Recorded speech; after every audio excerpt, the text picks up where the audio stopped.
Hi guys, this is Leela. Welcome back to my channel Leela Web Dev. In our previous video, we have learned about the JavaScript maps and understood why JavaScript introduced a completely new data structure by key value pairs. Today we are going to learn another ES6 data structure called set. Before we understand what a set is, let me ask you a simple question. Suppose I have the following array. Let's say that I am having a following array. So this is the array. Can you tell me how many unique numbers are there in this one? You can immediately notice that the values 10 and 20, so these are appearing more than once.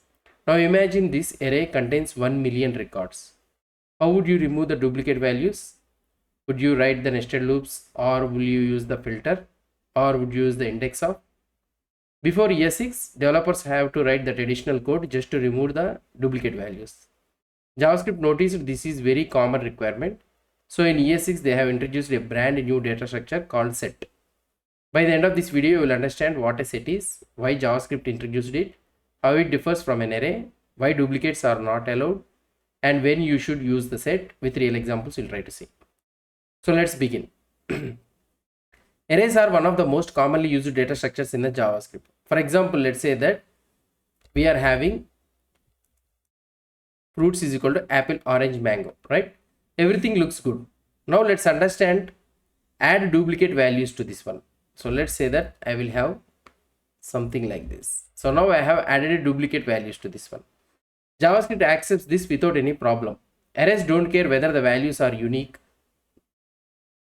Sometimes that is exactly what we want.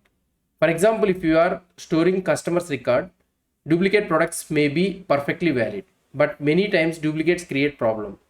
Imagine storing email addresses, user IDs, product IDs, tags, selected categories, visited pages, those things. Should duplicates exist? Usually the answer is no. Developers constantly had to write the logic to remove duplicate values. This was repetitive, error prone, and made the code harder to read. JavaScript solved this one by introducing the set. What is this set actually? A set is a built-in JavaScript collection that stores only the unique values.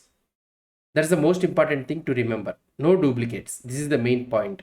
If the same value is added multiple times, set stores it only once.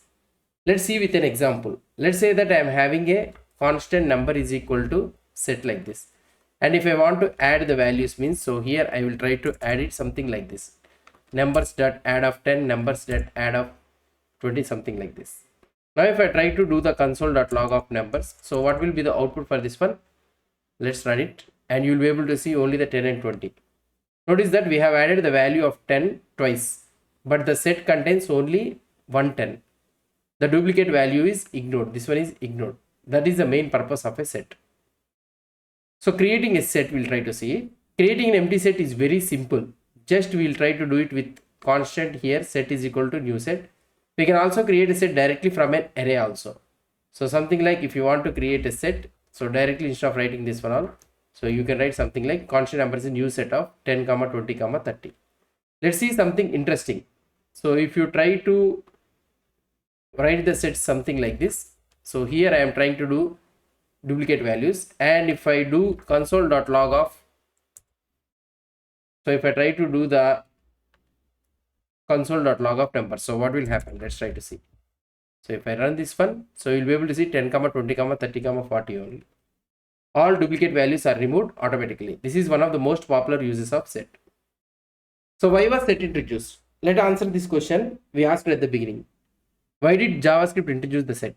There are several reasons why they have introduced it. First, it guarantees the uniqueness. Second, checking whether a value exists is efficient or not. Third, removing duplicates becomes incredibly easy. Instead of writing multiple lines of code, you can simply do this one. Constant uniqueness, unique numbers, if you want it means just you can write it something like this. That's it, finish. One line, simple, clean and easy to understand. Another reason is readability. When another developer sees a set, they immediately know that duplicate values are not allowed. The code itself communicates the intention. Now let's try to understand array versus set. Let's compare them. Array follows duplicate values. Normally array allows the duplicate values, sets do not allow it. Array supports the indexing, sets do not support the indexing. Arrays are best when the order and position of elements matter. Sets are best when uniqueness matters. Array provides methods like map, filter, it reduce. These are all the things array provides. Set provides methods focused on adding, removing, and checking the unique values. Neither is better than the other. They solve different problems separately. So choose the one that matches your requirement. That is the main thing. So real world examples, let's look at a few places where set is commonly used. Removing duplicate email addresses, we will be using the set. Tracking unique visitors, managing the selected product IDs, storing unique tags, tracking the visited pages. Whenever requirement is there, the value should exist only once. There we will be using the set. Common mistakes the beginners will do it is, many beginners think set works like an array. For example, let's say that you are having like this, and you will be thinking if you want to get the first value, so you will be thinking numbers of 0 we can get it, but this doesn't work the way. Okay, so why? Because set is not the index based. Another common mistake is set dot length. So if you want to get it means, so normally the people will be thinking that you can able to get it by using the numbers dot length. This also returns undefined. The correct property is set dot size. So in the interview questions, normally the questions they will ask you is, why was set introduced? Because array allows the duplicate values, set guarantees the uniqueness, that way set was introduced. So this is the answer you need to give. Another question, does set allow the duplicate values? You should say no. So can set store the objects? Yes, it can store the objects also. Can set store the functions? Yes, it can store. Is set iterable? Yes, it is. When should you use set instead of an array? Whenever uniqueness is important, we should use the set. So that is all about the set thing. So let's quickly recap what we have understood. A set is a collection of unique values. Duplicate values are automatically ignored. Sets are ideal for removing duplicates and storing unique data. Arrays and sets both have their own purposes. Use arrays for ordered collection and index based access. Use sets when uniqueness is your primary requirement. That's it all about this set concept. So hope you understood about this concept. If you have any doubts or any suggestions, please post the comments below to this video. And if you like this video, please do support me by subscribing to my channel. Thank you.